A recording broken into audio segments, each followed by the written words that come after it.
Assalamualaikum Bang Adrian. Waalaikumsalam warahmatullahi wabarakatuh. Coach Yuza. Pulang umroh nih. Alhamdulillah.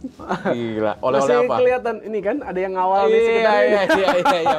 Pikirannya masih di Madinah nih biasanya. Aduh, nih. bener nih. Baru 3 malam 4 hari yang lalu sampai di sini. Iya. Masalah 3 hari yang lalu baru sampai. Iya. Pasti masih kebayang Raudah kan. Aduh. Masih kebayang azan di depan Ka'bah. Aduh, Masya Allah. Maksudnya nyeselnya, tapi ya kan semua kan karena takdir Allah ya. Kenapa baru 10 tahun kemudian untuk datang lagi ke Tanah Suci? Karena terakhir kan pernah, Alhamdulillah berhaji 2014. Oke. Ya kan? Ya sebenarnya tabungan ada, tapi kok kenapa gitu loh, tidak tergerak untuk memaksakan diri, udahlah ke sana. Masa ke negara lain bisa setiap tahun, ke Bali setiap tahun, masa nggak bisa luangkan waktu 9 hari ke sana sih? Tapi alhamdulillah lah ini diizinkan kemarin dan juga bisa pertama kali bawa istri dan bawa anak-anak setelah 23 tahun. Masalah. Tapi kebayar semua kan, biayanya semuanya kayaknya nggak ada yang keganjel gitu kan yang kita keluarkan. Bukan kebayar lagi Coach, maksud saya malah apa ya, saya bilang terlalu murah gitu loh. Kalau kita berpikir katanya umroh mahal, tapi dengan janji pahalanya, terus kemudian kenikmatan yang sudah kita raih pada saat di sana, itu sulit untuk diungkapkan dengan kata-kata. Gitu. Jadi motivasi buat saya untuk bisa kepengen ke sana lagi. Kemudian juga ya insya Allah dalam waktu dekat ini saya ada siapkan beberapa klip-klip. Nanti saya mau bagikan kepada teman-teman, terutama di media sosial. Bukan apa-apa, tapi untuk lebih memotivasi teman-teman semua. Karena memang kalau kita bicara umroh ini kan bukan hanya faktor biaya, tapi faktor waktu luang, faktor kesempatan, kesehatan. Ya, dan juga sebenarnya faktor di mana ya kita mau nggak menjemput panggilan itu. Karena kan sebenarnya itu setiap saat tuh bisa datang dengan kita. Tapi mungkin karena kesibukan dan lain sebagainya membenarkan diri kita untuk udahlah nanti aja deh gitu kan. Ya, masalahnya kan ya kita yang nggak pernah tahu ya usia kapan gitu ya kan Coach gitu. Nggak perlu menunggu tua, nggak perlu menunggu sakit, tapi kalau ajal nanti menjemput gitu kan, ya lebih baik kalau sekarang apalagi yang masih muda punya tabungan, punya kesempatan, punya waktu luang, ya bismillah jalanin lah. Wah, luar biasa. Kayaknya abis ini kita bisa bikin travel umroh aja. Waduh, Masya Allah. Sepertinya tuh peluang yang masih cukup gurih tuh di Indonesia Coach. Karena memang saya waktu ke sana, saya melihat Masya Allah itu orang Indonesia semuanya. Itu membuat saya jadi terpikir juga ya, mungkin kita karena ya bergerak dalam bidang bisnis, investasi, dan pekerjaan, saya kadang-kadang kepikir, ya ampun, tadinya saya pikir bisnis travel umroh haji ini makin meredup dengan kebijakan dari pemerintah Arab Saudi yang sekarang membebaskan visa. Orang bisa pakai visa mandiri, orang bisa pakai visa turis, ya kan? Bahkan orang bisa datang pakai visa on arrival. Cuman waktunya lebih pendek aja gitu kan. Jadi saya pikir, wah, apalagi orang kita kadang-kadang sangat-sangat perhitungan nih dengan budget ya kan. Wah, ini bagaimana nih bisnis ini bisa terhantam, tapi enggak lah, saya pikir karena dengan jumlah populasi muslim kita yang lebih dari 80%, terus kemudian juga banyak orang ingin sekali mengulang untuk ke sana. Insya Allah pasar itu masih akan terbuka besar gitu. Oke. Ditunggu nih launchingnya kalau kayak gitu. Bisa aja.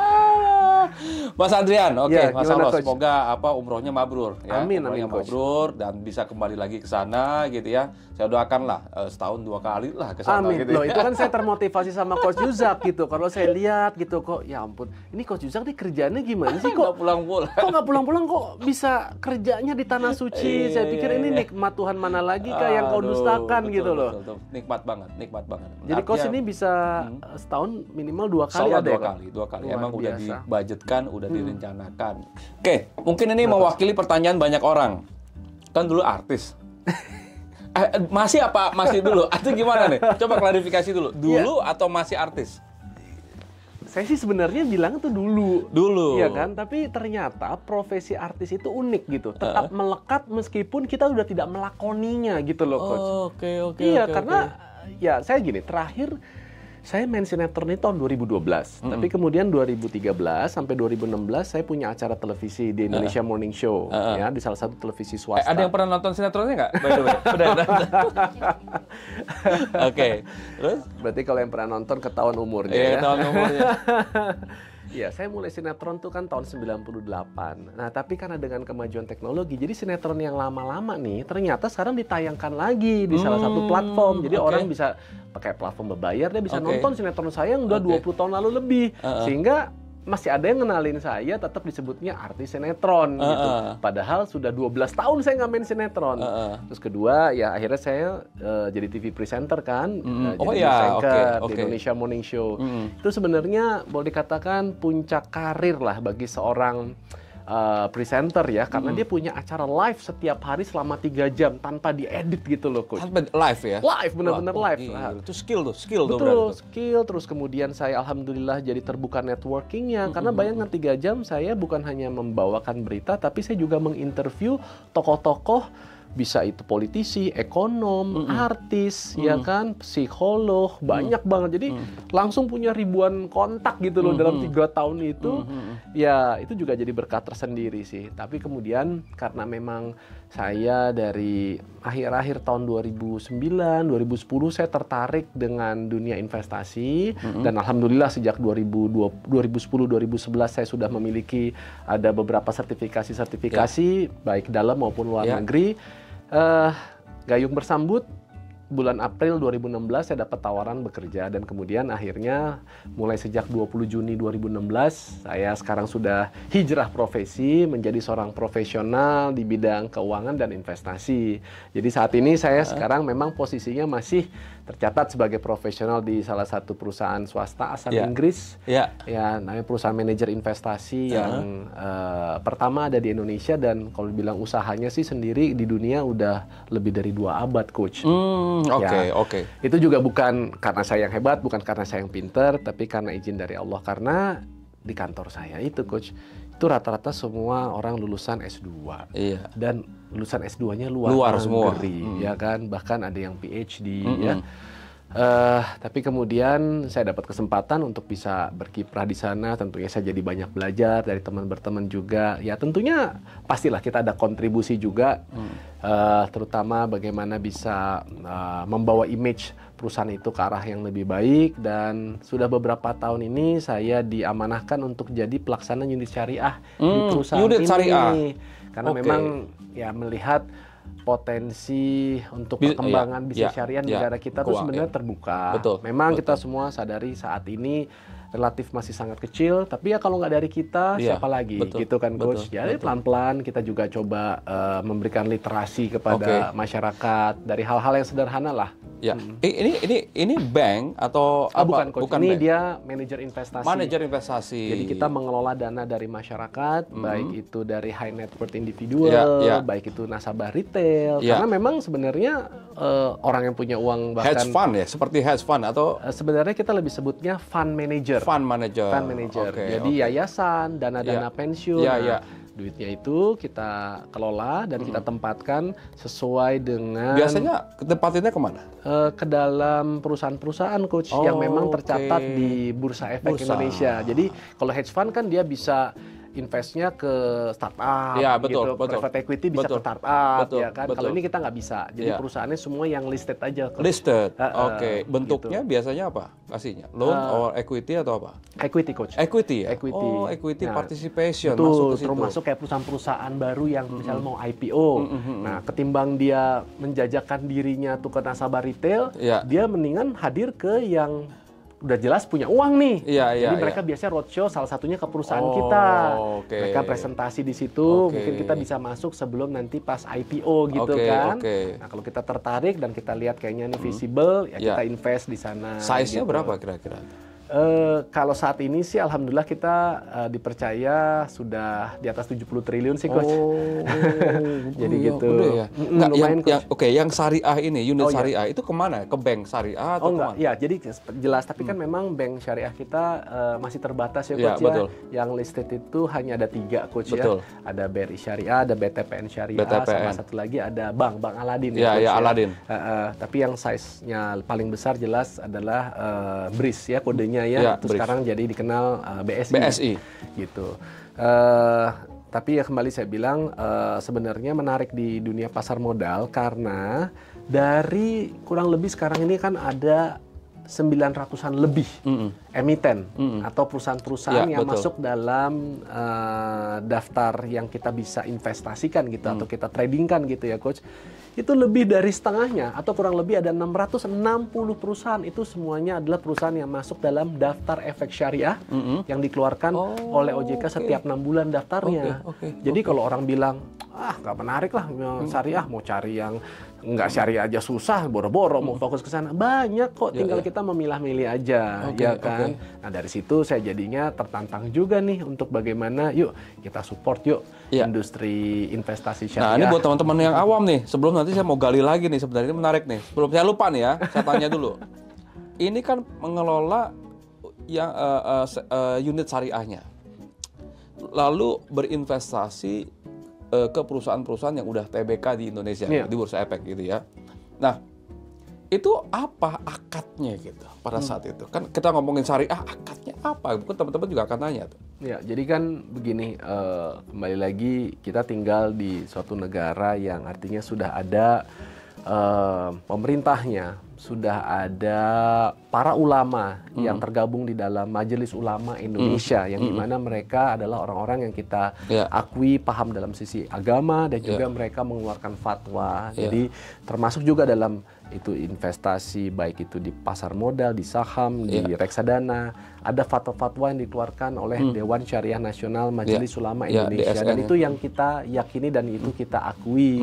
Jadi saya hanya berpedoman ke sana, makanya saya pun juga akhirnya berani untuk bekerja ke bidang itu. Nah, jadi tinggal buat teman-teman yang memang punya keyakinan untuk ingin berinvestasi tapi secara syariah, teman-teman punya pilihan saat ini gitu kan. Dan tentunya instrumennya ada perbedaan. Jenis instrumen besarnya sama-sama saham, sama-sama reksadana. Cuman yang membedakan tadi, yang ini saham syariah, ini yang reksadana syariah, yang konvensional seperti ini. Apalagi yang membedakan? Ya tentu ada parameter-parameternya. Seperti kalau yang tadi konvensional, dia nggak ada yang ngawasin, cuman OJK saja. Tapi kalau kita selain OJK sebagai regulator, ada Dewan Pengawas Syariahnya juga, gitu kan. Terus kemudian hal sederhana, teman-teman mungkin yang nggak terlalu familiar dengan laporan keuangan, rugi laba, profitabilitas, gitu, antara hutang terhadap aset dan lain sebagainya. Untuk perusahaan yang masuk dalam kategori syariah, sebenarnya itu juga membantu kita untuk memilih. Kenapa? Karena hanya perusahaan-perusahaan yang memiliki total utang itu tidak boleh lebih dari 45% terhadap equity-nya, yang betul, itu boleh masuk dalam daftar efek syariah, meskipun kinerjanya adalah perusahaan syariah.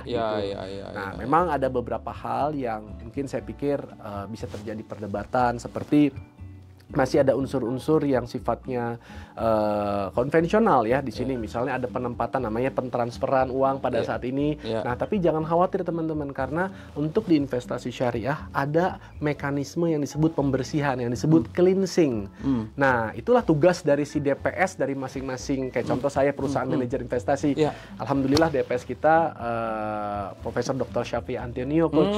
Jadi beliau dari tahun udah 2009 sampai sekarang udah cukup lama kami percaya, kami mohon bantuannya untuk menjaga agar investasi ini benar-benar sesuai dengan syariat. Dan itu kita tetap jaga. Nah, jadi teman-teman pun juga nggak perlu khawatir. Kenapa? Karena dana yang dibersihkan itu nggak akan disalurkan itu untuk makanan, bikin tim itu, tapi lebih ke buat infrastruktur, hal-hal seperti itu.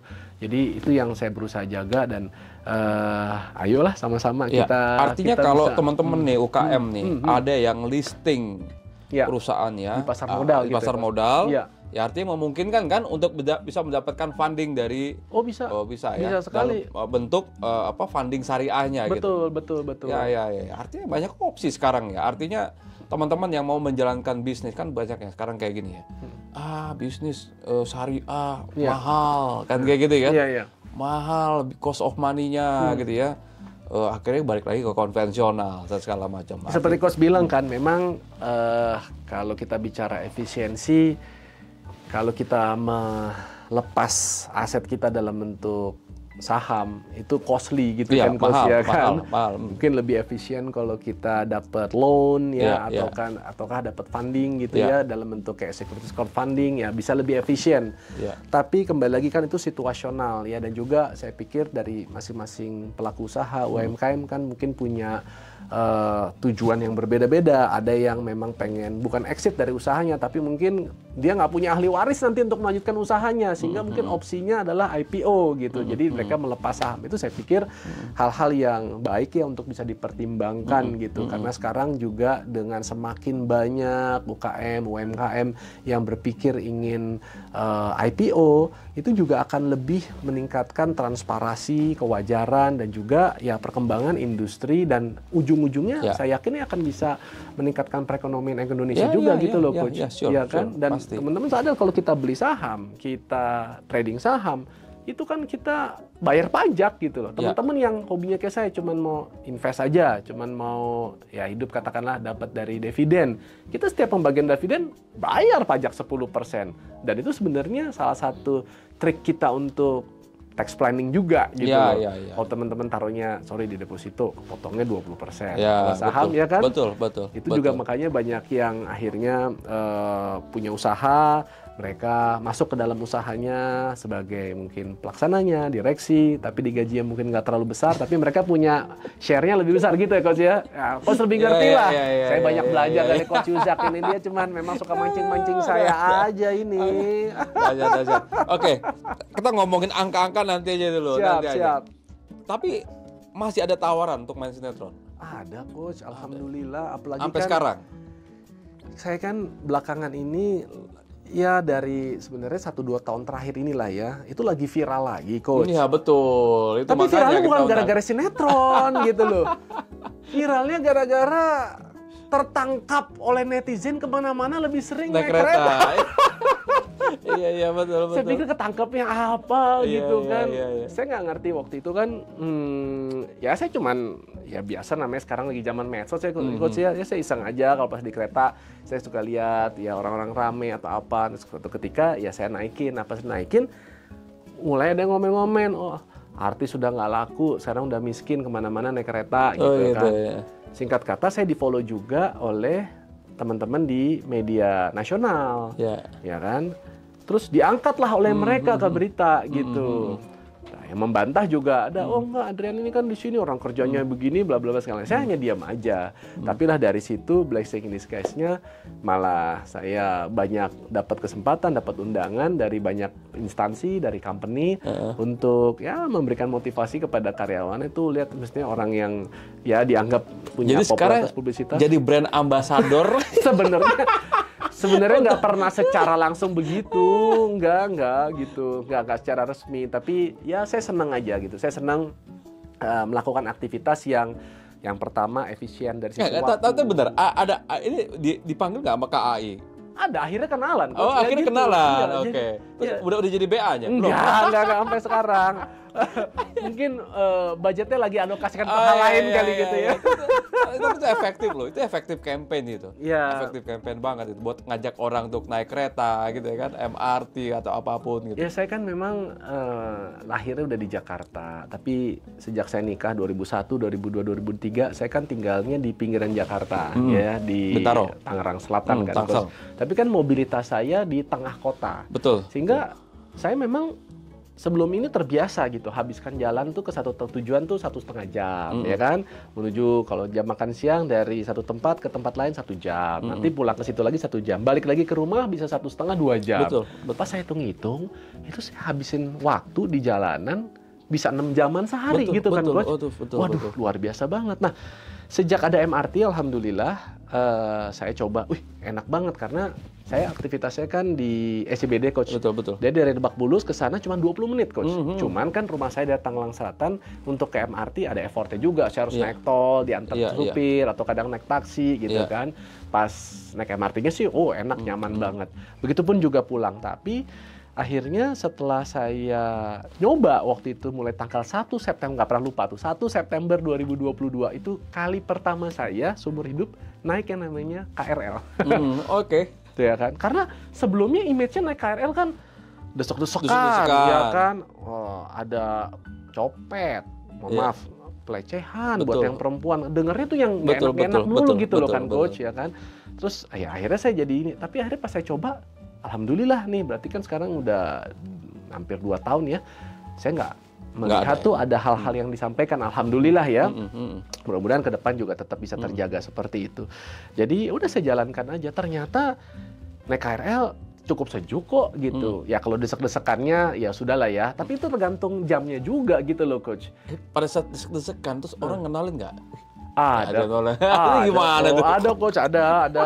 Tapi ya yang malu-malu tapi mau juga. Iya, Kebanyakan yang seperti itu. Jadi mereka dia udah tahu gitu, tapi kelihatan tuh ada nyuri-nyuri gambar foto dari jauh.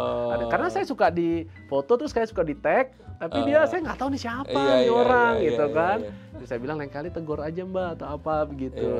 Tapi alhamdulillahnya senang karena apa ya, sekarang ya jadi lebih bisa membaur, bisa bermasyarakat.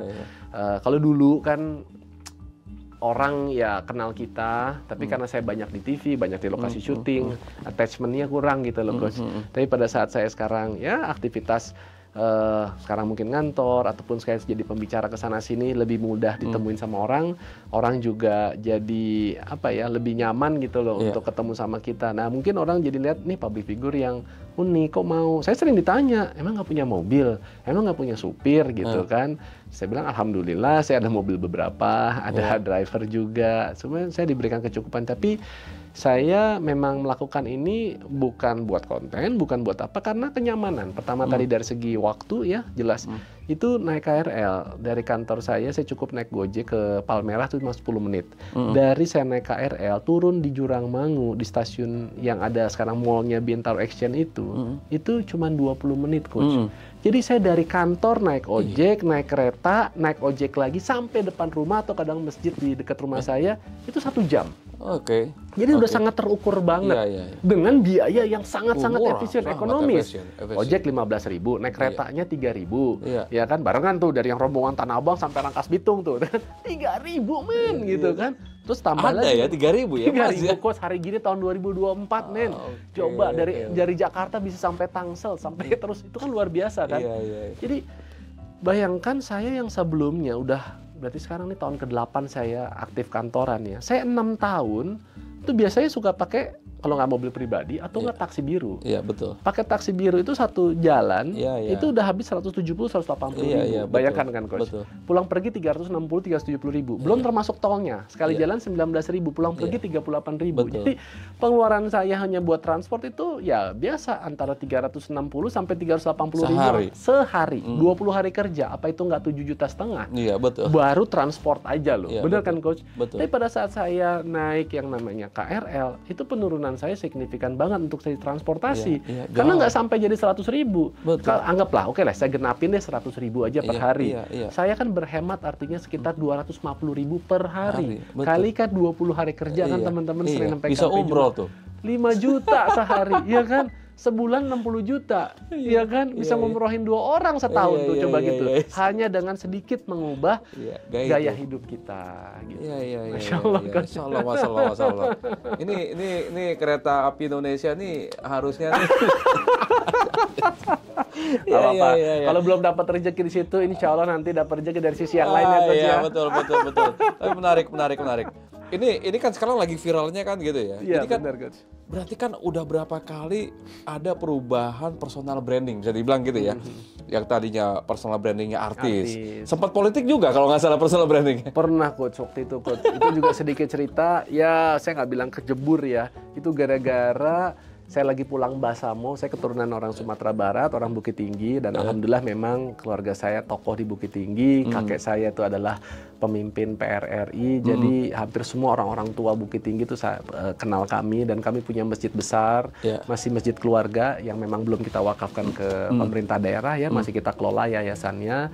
Nah, jadi pada saat pulang bersama, karena dulu inyi kita, jadi buyut saya itu kan punya ada 5 istri ya, jadi punya kakek dan nenek itu ada kurang lebih 17. Jadi kalau kumpul tuh ratusan orang. Nah, jadi udah kayak partai sendiri gitu. Pas kebetulan pada saat itu ada salah satu partai yang juga bikin acara rakernas di sana. Pas lihat ini siapa nih? Oh, ini sih dulu kan masih artis ya coach. Oh artis ini nih keluarganya. Mulailah saya di-approach, dideketin. Wah kamu nggak kepengen nih untuk berkontribusi buat negara. Akhirnya saya diundang ke Jakarta. Saya diajak tuh waktu itu naik pesawat dengan rombongan ke Surabaya. Saya pikir ada acara apa, ternyata katanya ada rakernas. Di rakernas saya dikasih jaket partai coach gitu kan. Jadi berarti langsung ditodong kan dengan beberapa public figure lainnya. Jadilah saya mencalek. Tapi ya qadarullah, Allah belum izinkan pada saat tahun 2009. Nah, saya juga sadar bahwa mungkin dulu mungkin niatan saya belum begitu juga bulat, mungkin belum begitu tulus, belum begitu bersih. Sama lah ya kita menjalankan segala sesuatu itu kan harus dengan plan, dengan rencana yang matang, bukan hanya sekedar ikut-ikutan gitu ya kan coach. Ada yang mungkin akhirnya bisa kita tentunya juga bersyukur ya, ada yang teman-teman public figure yang sampai sekarang bisa istiqomah, contoh seperti Mas Eko Patrio, seperti Mas Primus Justisio, ada beberapa Mbak Oki Asokawati, Mata Pragawati. Nggak apa-apa, mungkin memang sudah jalannya di situ. Tapi mungkin bagi yang belum berkesempatan, ya saya pikir kita bisa punya ladang amal kita sendiri. Ada yang lewat jalur niaga, ada yang lewat jalur bisnis, ada yang tetap mungkin jadi kantoran ataupun jadi dunia keartisan. Tapi yang terpenting bagaimana saya pikir setiap step-step yang tadi coach bilang, perubahan-perubahan ini harus mengarahkan kita kepada pribadi yang lebih baik dari diri kita yang sebelumnya. Itu sih harapan dan cita-cita saya gitu loh coach. Artis, personal branding, politikus udah, kembali lagi ke artis waktu itu ya. Jadi setelah politik balik lagi ya. Karena dulu kan bayangkan coach, saya sarjananya teknik mesin teman-teman dari Trisakti. Saya lulus tahun 2001 ya. Ini saksi sejarah peristiwa Trisakti, betul ya? Betul. Jadi kalau teman-teman ini kepengen lihat Adrian Maulana tragedi Trisakti ya, keluarlah di situ. Saya waktu itu sama Wanda Hamidah. Itu kami di pagar betisnya antara aparat dan juga mahasiswa Trisakti. Jadi pada saat terjadinya penembakan ya saya benar-benar di barisan paling belakang yang pada saat hari itu pada saat itu memang ada di lokasi pada saat penembakan. Jadi tanggal 12 Mei 98 itu adalah tanggal yang nggak akan pernah saya lupakan seumur hidup saya. Dan saya adalah saksi mata, saksi sejarah yang melihat langsung 4 orang mahasiswa Trisakti tertembak di dalam kampus, bukan di luar kampus, yang dimana itu sebenarnya adalah lingkungan steril yang nggak boleh sampai ada penyerangan. Jadi penembakan itu dilakukan oleh oknum itu dari luar kampus ke dalam kampus, karena korban-korban itu berjatuhannya dan ditemukan semuanya itu jelas ya, semua ada bukti-buktinya, peluru tajam itu di dalam kampus, di area parkir di depan gedung rektor kita, gedung Syarif Taib namanya tuh coach. Yang dimana salah satu dari keempatnya itu adalah teman bangku saya ya, namanya Heri Hartanto. Makanya di gedung saya itu juga digunakan sekarang pakai namanya Heri Hartanto. Pada saat itu Heri Hartanto, ada Kelang Mulyana Lesmana, ada Henry Awansi, ya, dan satu lagi adalah Hafidin Roya. Banyak kan anak teknik sih, anak teknik semua. Banyak kan ya, ada teknik, ada arsitektur gitu ya. Jadi coba, ini padahal sudah 26 tahun yang lalu. Kalau saya nggak benar-benar masuk mengalami masa itu, sampai sebegini fasihnya gitu loh, lidah ini keluar, karena benar-benar masih merinding. Suka terus membayangi, saya suka terbang situasi itu gitu. Artinya pada saat itu bisa kena ke siapapun itu. Betul. Ya, saya kan orang biasa sipil mahasiswa, jadi dengar suara ada tembakan, ledakan itu kan sesuatu hal yang baru gitu lah coach ya. Pastilah kita kocar-kacir pada saat itu. Ya ada sejarah kelam di satu sisi, tapi kembali lagi saya sekarang berusaha untuk mengambil setiap kejadian itu, pasti selalu ada ibroh yang kita bisa ambil gitu lah coach ya. Tapi mudah-mudahan buat ini teman-teman khususnya yang masih muda, terutama yang masih mahasiswa, nggak boleh patah semangat gitu, karena ya di pundak teman-teman kalian inilah nasib bangsa kita ke depannya ini benar-benar emang dipertaruhkan gitu. Jadi ayo kita berjuang masing-masing melalui profesi kita yang masih kampus dengan kritisasinya, tapi tadi ya sesuai harus porsinya. Ya, tentunya kita berbisnis yang mungkin bisa mensejahterakan umat, artis juga seperti itu, mungkin memberikan tontonan yang memberikan inspirasi gitu kan, yang justru jangan membawa masyarakat malah ke dalam jurang-jurang yang malah berbahaya gitu kan. Tantangan sekarang itu makin lama makin berat gitu loh coach, betul, ya kan? Betul, makin mengerikan kalau menurut saya ya, makin mengerikan. Ya, oke, anak-anak sekarang ya, orang tua juga pada was-was sekarang ya. Iya. Karena Jadi dulu- unik Coach tadi makanya pengalaman saya itu dari mahasiswa, kemudian karena sambil kuliah sambil kerja juga jadi model, jadi pemain sinetron, terus kemudian TV presenter, tapi karena ada ketertarikan dengan dunia keuangan dan investasi saya perdalam, terus kemudian jadi sekarang ya dikenal sebagai seorang perencana keuangan juga, jadi sudah license. Ya ke depan ya mudah-mudahan bisa memberikan kebermanfaatan juga lah gitu. Amin. Nah, pertanyaan lagi nih. Apa, Coach? Dari sisi ini mewakili pertanyaan teman-teman juga nih. Apa tuh? Dari sisi income waktu jadi artis sama jadi sekarang gimana gitu? Oh iya, alhamdulillah.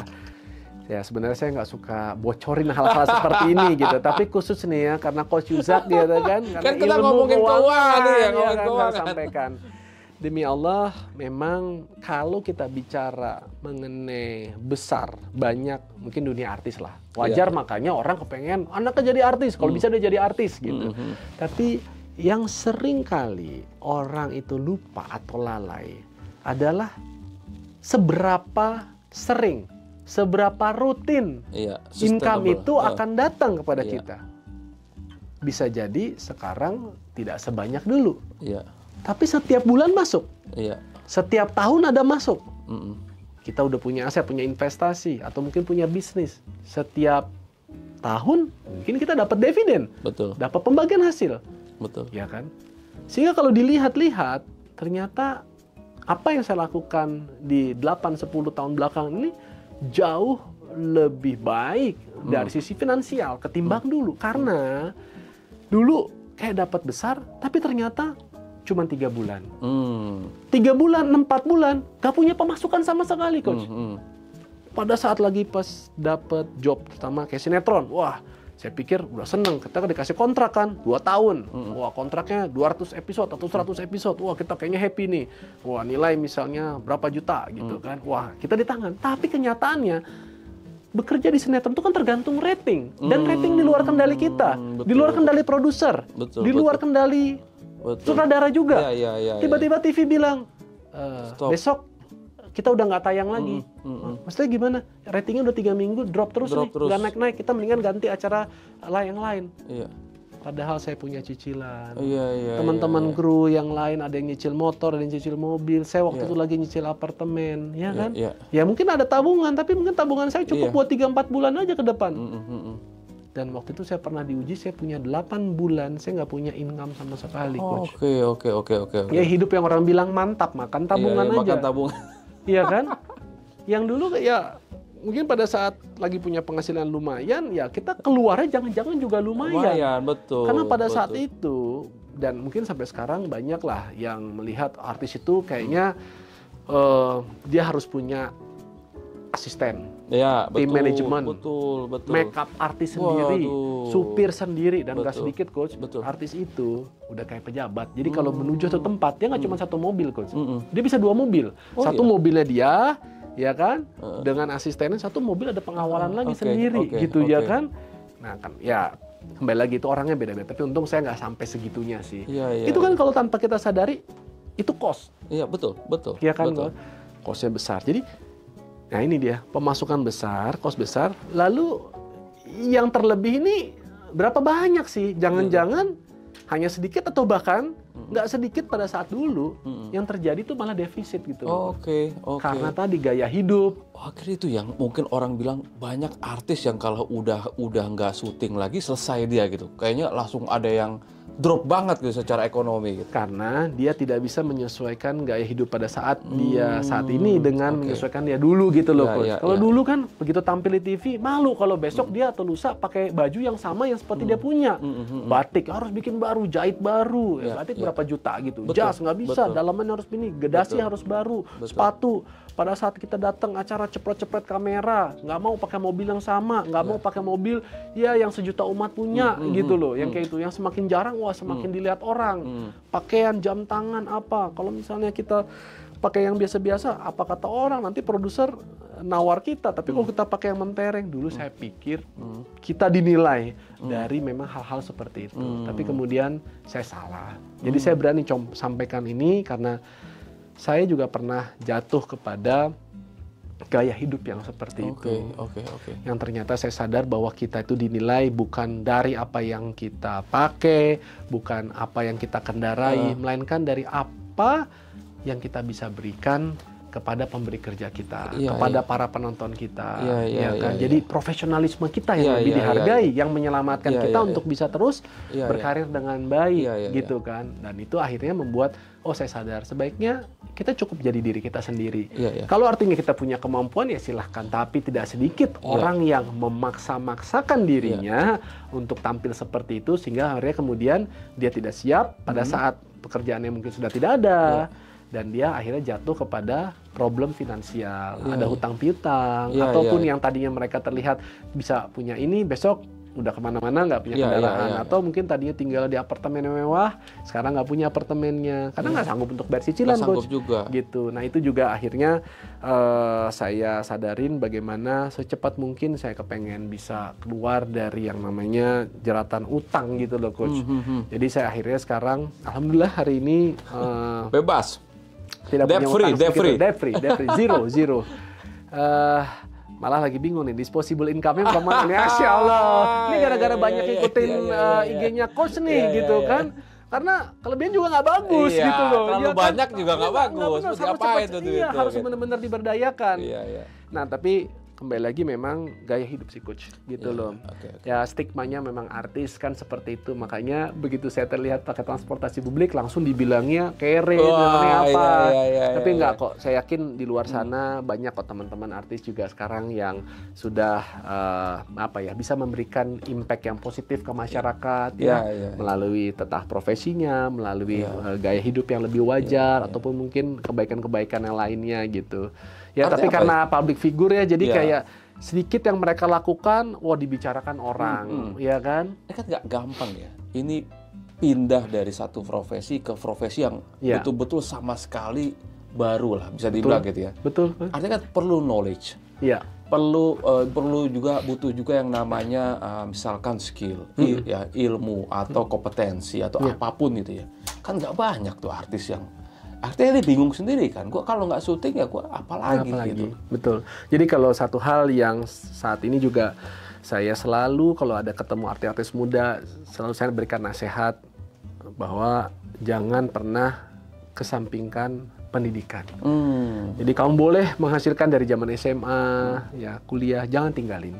Minimal tuntaskan kewajiban kita dengan orang tua kita. Jangan jumawa, jangan sombong, mentang-mentang orang tua kita udah menyiapkan buat pendidikan. Mas, saya udah bisa ngasilin dari sini.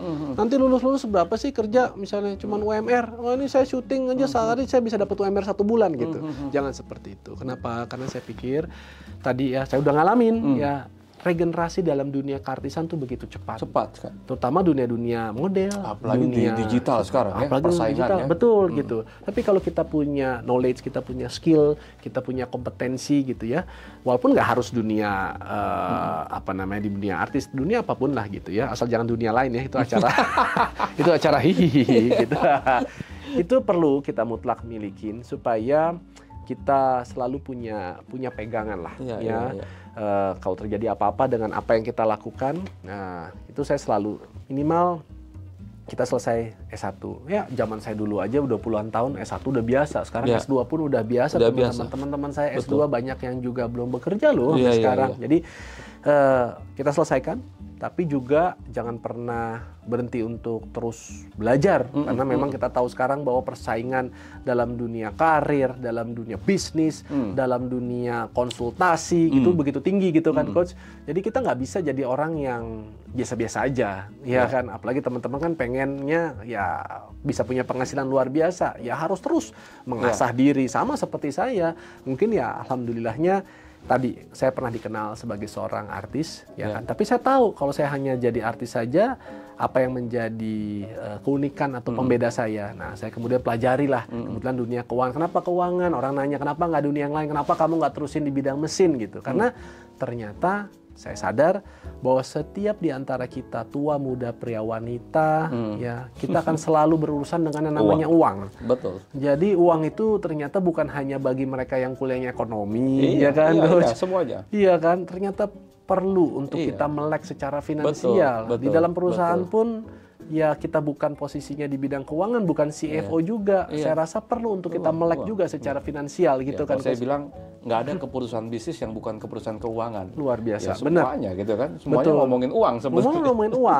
uang, tapi ada juga sih tetap yang punya pendapat, uang itu bukanlah yang terpenting, gitu kan. Uang itu tidak bisa beli kebahagiaan. Betul. Iya kan, masalahnya lebih bahagia punya uang atau nggak punya uang. Ayo, ya kan. Tuh teman-teman kameramen tuh cuma ada pada senyum aja. Kenapa tanggal tua ya? Kalau sama Coach Yuzak, insya Allah kan uang, ilmu keuangan, gitu keuangan. Ya. Mereka juga harus bisa ngatur keuangan soalnya. Betul. Jadi akhirnya itu yang saya perdalam. Awalnya mungkin banyak yang memandang sebelah mata, Coach. Bayangkan, saya kerja hampir 20 tahun, kan 19 tahun di dalam dunia entertainment ya. Terus tiba-tiba kerja kantoran. Di kantor itu juga awalnya banyak yang kasarnya, ini paling nggak akan mungkin bisa nih, ya kan. Kerja kantoran, di belakang meja, ada target, ada pencapaian, ya kan. Bisa kan nanti bahkan PHK gitu. Dia malu nggak atau apa seperti itu gitu kan. Alhamdulillah. Nah, salah satu kelebihan mungkin yang saya memang miliki sejak awal, saya itu bukan pinter teman-teman, tapi mungkin kalau orang bilang saya itu gigih. Saya tuh orangnya haus akan ilmu, saya suka belajar gitu loh. Jadi modal saya tuh itu, dan saya yakin kalau orang bisa, kenapa kita nggak bisa? Ya mungkin dia bisa mencapainya sampai di mana, ya saya mungkin nggak sampai di situ, tapi minimal kita bisa lah. Jadi harus ada yang pertama keyakinan, kedua ya kebulatan tekad gitu, dan ketiga ya nggak bisa cuma diomongin dan cuma ingin, tapi teman-teman ya harus praktekkan dengan cara apa? Ya misalnya kalau saya waktu itu saya ikut pelatihan-pelatihan, saya ikut seminar-seminar, ada investasi, iyalah wajar lah, keluarin uang, keluarin waktu, ya kan, ada yang dikorbanin gitu. Tapi insya Allah nggak ada yang namanya ilmu menurut saya itu yang nggak bermanfaat. Nggak ada ilmu itu rugi, teman-teman mau bayar. Iya, contoh kayak misalnya ilmu keuangan seperti yang kayak Coach sering share bagi, kan ada sebagian orang mungkin berpikir aduh habisin sekian juta gitu kan. Ya itu pun sebenarnya kalau teman-teman belum mampu, teman-teman bisa ikut Instagramnya. Ya Coach ini rutin banget sampai setiap hari suka berbagi, minimal ya dapatlah remah-remahnya gitu kan. Tapi pun kalau misalnya pengen meluangkan waktu gitu, misalnya mengeluarkan biaya, waduh tapi 5 juta, 6 juta, bayangkan. Coach ini udah puluhan tahun belajar. Ya kan? Kalau teman-teman maksud saya di sini niatnya bukan mau cari gelar, ya kan ada orang mau kalau gelar ya udah kamu keluarkan waktu biaya sampai puluhan ratusan juta ya silahkan. Tapi ada yang kalanya enggak, saya ini udah lagi mempraktekkan, saya hanya butuh ibaratnya shortcutnya, mungkin intisarinya, ya mungkin ikutlah seminar-seminar itu, lebih efisien waktu, lebih efisien biaya gitu, ya kan contoh. Atau teman-teman juga beli buku, ada buku yang hanya ratusan ribu gitu kan, teman-teman cuma modalnya sedikit mengeluarkan uang, sama meluangkan waktu benar-benar dan komitmen untuk mau baca gitu kan. Betul. Tapi berapa banyak orang mulai gini cuma jadi pajangan aja gitu kan, sayang. Jadi semua berpulang kepada diri kita sih. Betul. Artis udah, politikus udah, sekarang jadi investment manager gitu ya. What next? Aduh, Masya Allah. Jujur sih Coach, kalau ditanya, kalau sekarang saya, karena mungkin belajar dari investasi, saya kepengen apa yang saya lakukan sekarang punya bekal investasi tidak hanya dunia lagi, tapi juga akhirat. Ya boleh, saya sangat memaksa atau bukan memaksa ya, menyarankan orang itu harus sukses urusan dunia. Iya betul. Tapi juga jangan lupakan, karena investasi yang paling terpenting kan tuh di sana. Jangan lupakan yang punya dunia kalau saya bilang. Betul. Nah jadi mudah-mudahan, makanya kemarin saya pergi umroh Coach, itu juga salah satu doa saya di setiap tempat-tempat mustajab ya. Alhamdulillah sempat ke Rodos, sempat ke depan Ka'bah ya, di Hijr Ismail, kemudian di depan Multazam gitu. Setelah ini Allah bisa temukan dengan orang-orang yang soleh, orang-orang yang suportif, yang bisa mendekatkan saya ini kepada hal-hal yang artinya membawa saya untuk lebih takwa, tapi juga tidak mengesampingkan urusan dunia. Jadi work life-nya balance gitu loh Coach. Kalau berbisnis juga bisnis, ya artinya kita yang sesuai syariat, gitu ya. Jangan yang zolim sama orang, kitanya senang sendiri, tapi karyawan kita hidupnya susah, apalagi mungkin konsumen kita, apalagi yang sampai mungkin ya nggak ada keadilan di sana. Nah, jangan sampai seperti itu. Jadi itu doa saya. Saya kepengen Coach, ya saya tahu mungkin kita nggak akan mungkin juga terus-terusan, karena kalau saya jadi karyawan ya coach tahu lah ya, tetap akan ada umurnya. Teman-teman sesehat-sehat apapun di Indonesia ini, usia 55 kita akan selesai juga. Benar nggak coach? Betul. Jadi saya sarankan teman-teman yang masih bekerja nggak apa-apa silahkan, tapi teman-teman harus mempersiapkan diri kita untuk tetap melakukan sesuatu mungkin pada saat nanti kita udah pensiun, ataupun nanti pada saat mungkin kita akan melakukan pensiun dini. Contoh seperti itu. Betul. Pengen untuk bisa punya usaha bisnis yang seperti itu coach, ya tentunya yang tidak jauh juga dengan apa-apa yang Allah udah amanahkan ya. Mungkin karena saya punya fame, punya popularitas, dan sedikit banyak ya ada pengalaman, mungkin hampir 20 tahun dikenal publik. Alhamdulillah sampai saat ini rasanya ya, mudah-mudahan tidak salah, saya nggak pernah menimbulkan atau image yang negatif di mata publik. Aman. Baik suami maupun istri, anak-anak gitu ya. Dan 8 tahun ini alhamdulillah juga sempat banyak belajar ya di dalam perusahaan yang bergerak di bidang pengelolaan keuangan baik dalam maupun juga global. Ya artinya saya juga udah terbiasa menghandle partner-partner itu adalah di instansi pemerintah, BUMN, karena kebetulan itu yang memang saya tangani dari hari ke hari gitu kan coach. Itu yang saya jalanin. Dikit-dikit sih memang sudah memulai usaha. Sebenarnya jadi kalau bicara mengenai bisnis, saya dari dulu memang karena ada latar belakang orang Sumatera Barat kali ya. Darah itu tetap ada. Ada. Ngalir. Itu, coach. Aduh, coach. Saya itu kecil dari zaman video.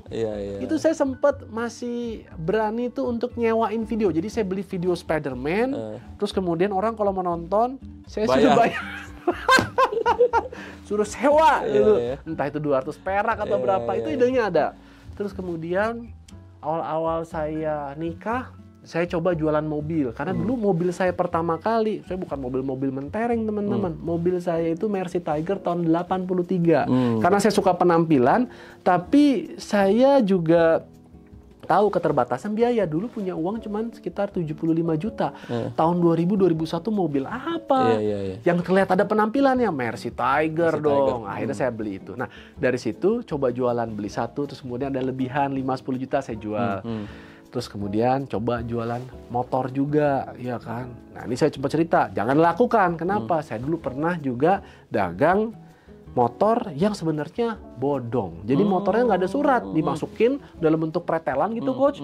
Terus kemudian dibilangnya spare part. Kemudian di sini dirakit. Nah kan dirakit, ya udah jadi bener. Nah kalau udah dirakit, tapi kan nggak ada suratnya. Dia dijual sama orang. Kalau dia pakai hanya buat dipajang nggak apa-apa. Tapi pada saat dia pakai buat ini kan bahaya kan. Nah itu saya nggak berani lagi tuh coach.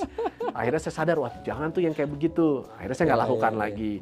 Sempet juga saya usaha rumah coach, saya bisnis dulu. Tapi saya nggak pernah berpartner dan saya nggak pernah pinjem bank, nggak pinjem orang.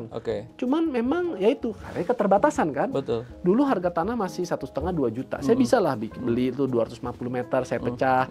Kemudian saya bangun, ada yang lebihin saya jual. Terus mulai lebih pintar lagi. Mulainya jual gambar, nggak perlu bangun dulu. Nanti ada orang kasih DP baru kita bangun ya begitu kan. Nah tapi akhirnya ke sini kan harga tanah makin menggila coach ya. 5 juta, 10 juta di Bintaro udah belasan juta. Udah saya nggak fokus bisa ke sana. Masuklah akhirnya dalam bidang yang sekarang saya jalanin. Terus kemudian ada lagi yang saya sedang jalanin sama istri. Ini coach apa suplemen. Mungkin coach pernah dengar ada suplemen propolis. Kan? Nah ini bukan maksud berpromosi tapi memberikan sebuah paradigma juga buat teman-teman yang ingin memulai sebuah bisnis tapi bingung mulai dari mana. Kadang bisnis itu harus produksi ya. Harus bisa pinter masak ya. Harus bisa pinter, enggak seperti itu. Banyak cara ya kan coach. Seperti yang kayak contoh saya jalanin ini, produk ini sudah ada, ya kan? Produk udah teruji, halal, ya, BP POM, ya. Produknya juga bahkan diimpor dari luar. Kita tinggal berfokus menjualkan aja. Dan ilmu-ilmu tentang itu pun juga selalu di-feed ya dari mentoring. Jadi artinya bisa dijalankan juga. Tinggal masalahnya kita mau atau enggak. Jangan gengsi. Tapi pada saat kita udah, aduh apa kata orang, saya kan tadinya kan begini, kita katanya begitu. Kalau kayak begitu ya udah, silakan aja. Nanti kita punya masalah dengan keuangan sendiri. Jadi kadang-kadang kita perlu memposisikan diri kita itu dalam keadaan emergency, terdesak, sehingga timbul tuh ada kayak spirit untuk berani jualan, berani ngomong, berani menawarkan, ya kan? Ya orang bilang, Adrian memang kekurangan uang ya, kok masih sih mau jualan barang-barang yang untungnya cuma 50.000, 70.000 gitu kan. Ya 50.000, 70.000 kan satu botol. Ya kalau saya tinggal bisa, pengalinya aja. Ya, yang faktor pengalinya kan gitu teman-teman. Ya kan? Nah, itu yang artinya kita harus latih dari waktu ke waktu, ya kan? Itu saya jalani. Nah, saya nggak bilang ini artinya bisnisnya adalah bisnis promoting segala macam, itu semua kembali kan berpulang kepada semangat dan tekad kita. Tapi satu hal yang saya lihat sangat positif bahwa lingkungan ini adalah lingkungan yang positif, kondusif karena dibersamai oleh para asatids ya. Ada banyak guru-guru ya yang memang membersamai, terus kemudian juga alhamdulillah lingkungannya ini juga saya lihat sangat agamis gitu ya coach. Sebagian keuntungan selalu disalurkan untuk kebaikan-kebaikan gitu. Jadi dan alhamdulillah dari wasilah ini banyak orang-orang yang akhirnya terbantu, yang tadinya punya terjerat utang pinjol, utang piutang, akhirnya bisa dibereskan. Ada yang tidak pernah merasakan bercita-cita bakal bisa umroh, ya sekarang dia sudah umroh, bahkan dia pun sudah bisa mengumrohkan orang lain. Nah, jadi dari hal-hal seperti itu, ya mungkinlah dari doa-doa mereka inilah yang juga memberikan kesempatan saya untuk bisa ya dapat amanah seperti ini gitu loh coach. Tapi nggak terbuka kesempatan untuk melakukan hal-hal yang lain sih coach gitu, untuk bisa ya lebih bermanfaat lagi gitu loh coach. Artinya udah mulai dipikirin kan, what next-nya gitu ya. Dan coach, udah pasti bisnis. Iya dong coach. Udah pasti bisnis. Pengen banget coach. Ya. Ini benar-benar. Udah pasti. Kalau tadi saya tangkap gitu ya, apa yang disampaikan, pengen bermanfaat buat orang lain. Itu berapa kali kalimat itu keluar. Yang kedua adalah tadi tertarik dengan dunia investasi. Ya, investasi. Artinya yang ketiga adalah pengen memperjuangkan ekonomi syariah gitu ya. Artinya itu yang saya lihat. Terus juga pulang umroh mencari jawaban mungkin ya dari Allah, meminta gitu ya kepada sang pemilik dari dunia ini ya untuk apa nih selanjutnya gitu. Sebenarnya kan udah kelihatan nih sebenarnya. Jadi dari 4 ini sebenarnya ya saya nggak tahu ya. Artinya kan saya pikir gini. Saya tuh juga waktu belajar keuangan gitu ya, saya banyak keuangan ini kan kayak pisau mata dua gitu ya kalau saya lihat ya. Kita bisa ngajarin orang tentang uang. Kalau kitanya jahat, kita akan ngajarin orang itu tentang keuangan, bagaimana caranya kita bisa untung banyak dengan cara apapun, dengan ilmu keuangan. Nah, satu sisi sebenarnya kita juga bisa ngajarin ilmu keuangan ini ke arah kebaikan sebenarnya. Jadi ilmu keuangan ini pisau bermata dua menurut saya. Setuju. Tergantung kitanya mau ngebawa ilmu ini ke arah yang mana. Karena sepakat gak kalau misalkan kita ngomongin keuangan, kalau kita ngobrol keuangan sama orang yang nggak ngerti keuangan gitu, kita bisa kita lakukan gitu. Sementara dia nggak tahu apa yang dia lakukan. Jadi kan banyak celah tuh kita bisa ngelihat ya. Jadi karena kita udah lihai mungkin ya, udah lihai ngelihat celah-celah di keuangan. Untuk mencapai angka 10 kan orang keuangan bisa berbagai macam cara. Sementara orang lain hanya tahu mungkin 1-2 cara aja. Nah, dari sini saya ngerasa, wah ini ilmu tanggung jawab yang luar biasa gitu. Akhirnya saya, ya ini karena umroh juga, saya kayak diingatkan waktu itu, waktu itu ada satu, kebetulan saya kalau di Madinah itu rutin saya ikut kajian-kajian di sana ya, kajian bahasa Indonesia berbahasa Arab, walaupun saya nggak bisa berbahasa Arab gitu ya, tapi saya kok ya dengan beberapa bahasa Arab tuh saya mengerti gitu ya, saya tahu lagi ngebahas ini. Dari singkat cerita saya ngebahas ikut kajian tentang apa yang nanti akan ditanya gitu. Saya bilang wah, akhirnya saya sadar kayaknya ilmu gue bakal ditanyain nih. Pasti kok. Gitu, pasti ditanya. Lu mau kemana? Apalagi kita ngajarin orang. Berhubungan dengan orang, lu ngajarin orang itu apa kan gitu kan, lu bawa kemana gitu segala macam, sampai akhirnya waktu itu saya putuskan gitu. Ilmu ini harus dibawa untuk kebaikan. Yang kedua, ilmu ini harus kita gunakan untuk mengajak sebanyak-banyaknya orang untuk bisa lebih dekat sama Allah kan gitu kan. Jadi kita ajaran yang benar, tapi kita kan bukan ustadz gitu ya kan, kita nggak bisa berdakwah, tapi kita praktisi kan gitu ya. Kita praktisi. Jadi kita ajarkan bagaimana mempraktekkan bisnis dengan sesuai dengan syariat gitu ya, dan bisa berhasil gitu, seperti bisnis-bisnis yang lain gitu. Nah ini sebenarnya yang saya lihat Bang Andrian ini punya sebenarnya itu. Karena gitu, karena saya orang keuangan gitu kan, artinya bisa sebenarnya dan banyak yang butuh gitu. Ya, apalagi kan investasinya tadi kan bukan soal, ini kan investasi ke satu company, artinya kan ada company analisis dulu kan, ada bisnis analisis dulu sebelum perusahaan itu invest, betul nggak sih? Betul. Harus lakukan due diligence dulu, lihat kayak gimana, industrinya apa, ya, analisa fundamentalnya seperti apa, kan mesti dilihat dulu. Benar. Nah ini yang sebenarnya juga harus kita lihat, kalau tadi kan bicaranya di perusahaan-perusahaan yang udah listing gitu ya. Nah ini yang belum listing tapi punya potensi gitu. Itu kan bisa kita bantu juga. Bang Adrian juga bisa bantu. Sebelum you funding, ini loh yang harus dilakukan. Betul. Nah, ketika you butuh funding, ini loh dasarnya. Ya, makanya kalau di kelas saya tuh, setiap kali saya ada di modul funding, ingat semua batch, insya Allah semua batch. Dan insya Allah ke depannya begitu. Saya selalu sarankan, either you pakai equity atau pakai debt, pakai loan. Analisa dulu, ini uang buat apa? Gitu ya. Yang kedua, berapa kebutuhannya, bikin model keuangannya, proyeksinya kayak gimana. Yang ketiga, baru tentukan jenisnya, tipenya, debt or equity, ya kan? Setelah kita tahu. Nah, yang keempat, kalaupun kita harus panggil pakai debt, cari yang halal. Saya bilang kan, saya selalu bilang kayak gitu. Cari yang halal. Jadi kalau kita mau pinjam, cari yang halal. Yang kedua, cari yang murah kan gitu kan. Jadi, nah, masalahnya kalau yang syari disering ya di sana mahal gitu loh. Makanya yang pertama, jadi halal. Yang kedua, kalau bisa murah, gitu kan.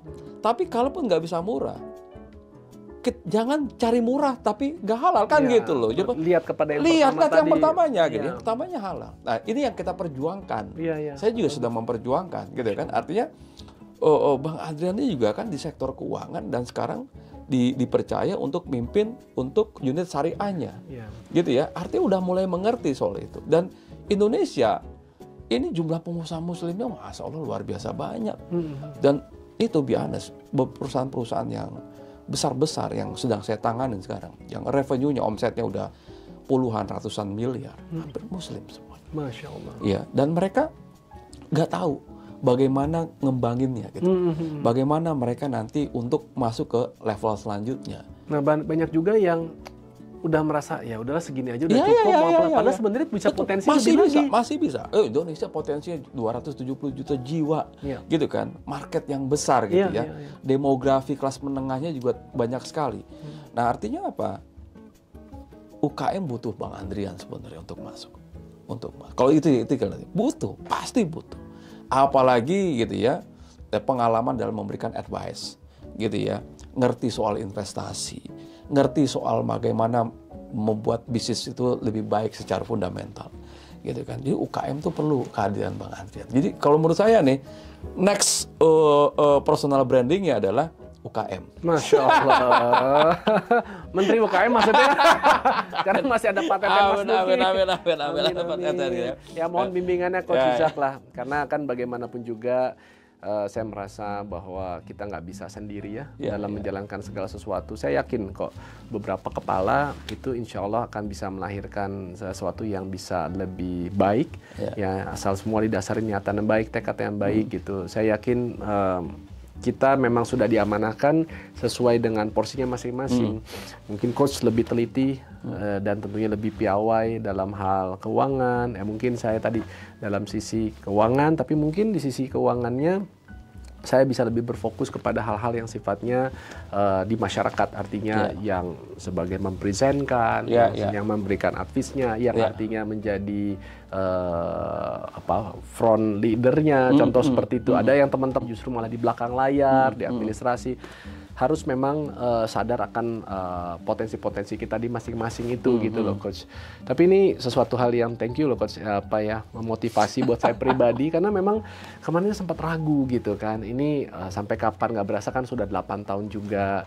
Karena bagaimanapun juga, walaupun saya nggak bilang nggak bisa berempat, makanya saya juga memaksimalkan di media sosial karena ingin selalu itu kan memberikan kebermanfaatan. Sayang sekarang alhamdulillah Allah udah amanahkan hampir 600-an ribu followers ya, walaupun belum seberapa. Tapi saya memang baru beberapa, mungkin 2-3 tahun inilah sebenarnya memaksimalkan media sosial. Tapi ternyata memang itu nggak bisa kita kesampingkan, Coach. Jadi buat pelaku bisnis apapun, UMKM, saya pikir kita harus melek juga. Keuangan melek itu is a must. Itu ibaratnya udah DNA-nya sebuah bisnis ya, Coach ya. Orang bilang katanya brandingnya, marketingnya, tapi finance yang sebenarnya. Situ saya tersadar banget waktu coach nasihatin, iya bener lo bisa kemas bagaimana, tapi kalau di dalamnya bobrok, percuma, ya kan? Jadi ini kita beresin, tapi dengan itu yang baik, kemudian dipoles lagi dengan tampilan-tampilan yang baik, kemudian direpresentasikan dengan figur yang baik, ya. Nanti mungkin besok teman-teman UMKM apabila ingin berkolaborasi, bermitra atau menggunakan jasa-jasa endorsement, itu jangan lihat hanya sekedar, oh ini follower berapa nih, oh ini banyak ya. Apakah orang atau figur tersebut bisa memberikan dampak positif nggak buat kita? Betul, Follower banyak, tapi justru perilakunya mungkin nggak sejalan dengan DNA-nya kita, yang ada jadi bumerang. Itu kan udah banyak kejadian seperti itu. Kita harus belajar lah.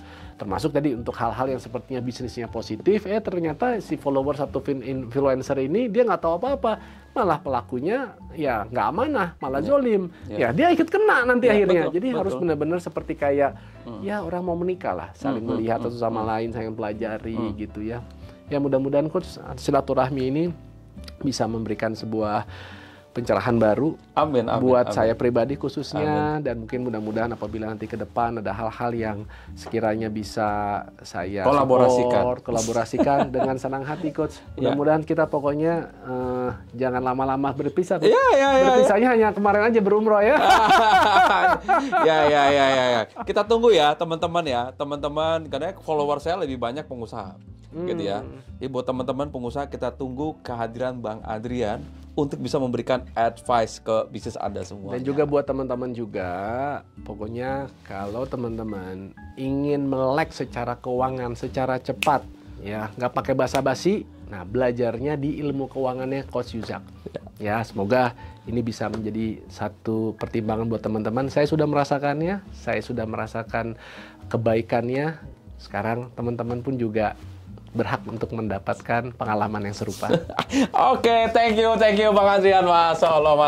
Makasih banyak. Jazakallah khair, makasih.